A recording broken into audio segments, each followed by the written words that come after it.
Olá minha gente, espero que estejam bem. Anteriormente postei um vídeo sobre alguns SCPs e a partir daí recebi muitos comentários e mensagens pedindo a parte 2. E mesmo demorando alguns dias, meses ou talvez um ano, finalmente consegui fazer a parte 2. E como sabem, os SCPs são categorizados pelas classes Safe, Euclid e Keter. Sendo Safe seguro, Euclid, que apresenta perigo mas pode ser contido, e Keter, que são os mais perigosos.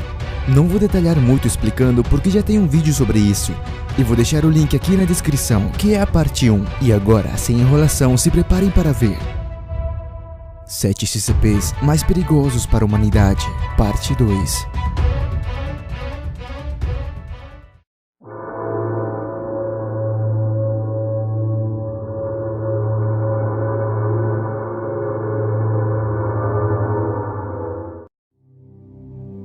SCP-485, categoria Safe. Caneta da Morte. Olhando pela primeira vez, o SCP-485 parece ser uma caneta comum, mas acredite em mim, não é. Esse objeto foi recuperado logo depois de ter sido roubado de um importante dono da companhia de seguros de vida, localizado na Austrália, no início do ano de 2006. Aparentemente, a pessoa com quem o dono da caneta estava conversando havia morrido depois de ter apertado o botão da caneta sem perceber. Esse fato alertou a Fundação e depois de várias investigações, a Fundação descobriu o motivo, sacrificando a vida de 39 pessoas, que cada vez que a caneta fosse apertada, um conhecido aleatório da pessoa que apertou a caneta morria por causas desconhecidas. Isso mesmo, a cada clique, uma morte. As provas da Fundação se basearam principalmente numa pessoa em específico, que tinha relação com um determinado número de pessoas, na qual deram para essa pessoa a caneta e foi obrigado a pressioná-la várias vezes seguidas.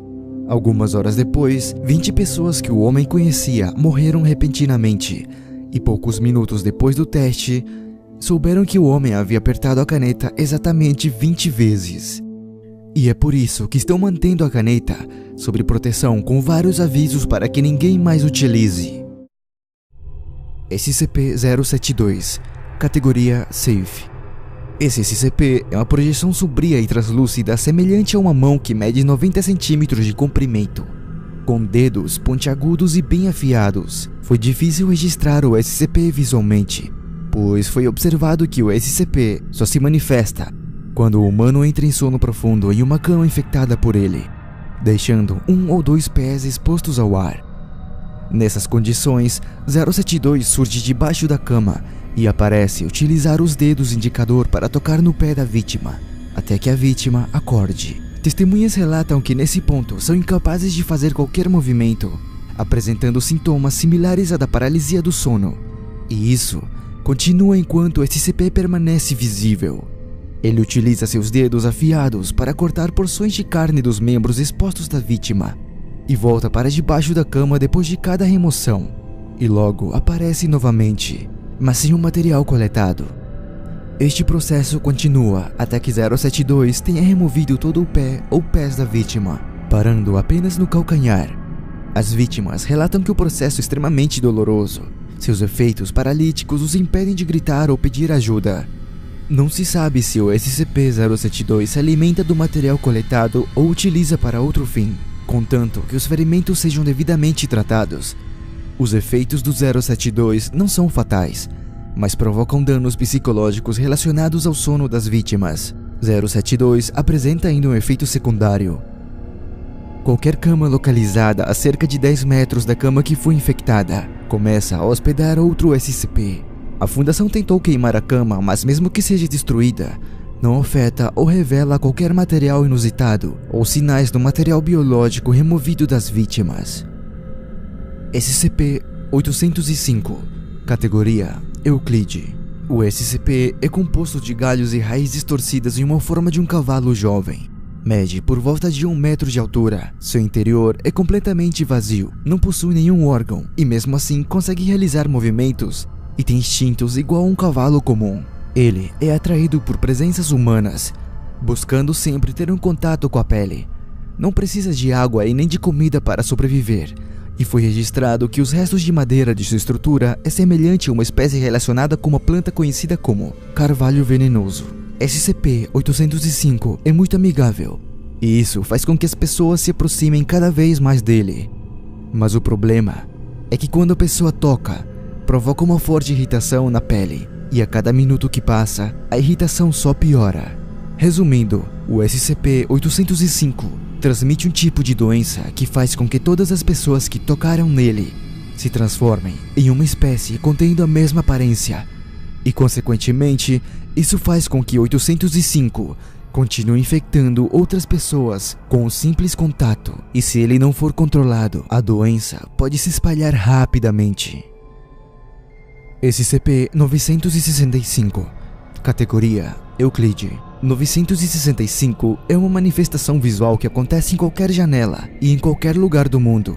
Essa manifestação tem a forma de um rosto sombreado de um homem com uma pele pálida. Os detalhes exatos do fantasma variam muito da idade da pessoa que presenciar o momento. No entanto, 965 não mostrou qualquer capacidade de mover intencionalmente de um painel de vidro para o outro dentro da mesma instalação. Não mostrou tentativas de contato com nenhuma pessoa. Ele apenas fica observando pela janela, olhando fixamente em seus olhos. Os efeitos iniciais causados pelo SCP são relatos de desconforto, nervosismo e paranoia de baixo grau. Essas sensações vão dominar qualquer um dentro do alcance visual da manifestação. Mesmo se você deixar tudo escuro, cobrindo com as cortinas, desligando as luzes, e a cada dia que ele passa vigiando a pessoa, ele começa a sorrir mais. Baseado em relatos de residentes da casa onde o SCP foi descoberto, experimentos foram realizados usando pessoas da classe D, oferecendo alguns trocados para dormir em uma câmera onde o SCP se encontrava. Um indivíduo que esteja dormindo em qualquer área visível ao SCP, quando se manifesta, habitualmente terá sonhos de caráter perturbador, geralmente envolvendo em ser perseguido, atacado e atormentado, mesmo não tendo contato físico dentro do sonho. O SCP não produziu nenhum barulho até o momento, e não houve nenhum relato dele se movimentando de algum canto da casa. No entanto, é capaz de desaparecer e reaparecer por vontade própria em posições diferentes. 965 também mostra sinais de sensibilidade. Foi observado que mostra desapontamento quando se manifesta em uma sala vazia, e irritação ou raiva quando se manifesta diante de alguém que quebrou alguma coisa dentro da casa. Atualmente, continue investigando mais sobre esse SCP, tentando encontrar uma maneira de se comunicar, mas até o momento, todas as tentativas foram sem sucesso. E finalmente chegamos à parte onde o SCP pode ser mais perigoso. SCP-017, categoria Keter. É uma figura humanoide com aproximadamente 80 centímetros de altura e anatomicamente similar à forma de uma criança pequena. Porém, sem nenhum traço visível de rosto, ele aparenta ser composto de uma mortalha de fumaça umbral, ou seja, tem um tipo de coberta cobrindo seu corpo. Nenhuma tentativa de encontrar algum objeto sob o manto foi bem sucedida, mas a possibilidade ainda não foi descartada. 017 encontra-se preso em um vidro acrílico, suspensa no centro de uma cela de concreto, em uma sala cheia de lâmpadas de alta intensidade, apontando diretamente para a prisão acrílica. Para garantir que o SCP seja constantemente exposto à luz, os funcionários possuem uma responsabilidade enorme e são mantidos na sala de controle. Devem sempre monitorar o funcionamento dos holofotes e do sistema de geradores de emergência e solicitar manutenção imediatamente após descobrir uma lâmpada queimada ou alguma falha no gerador. Se por algum motivo os funcionários entrarem na cela, devem sempre utilizar os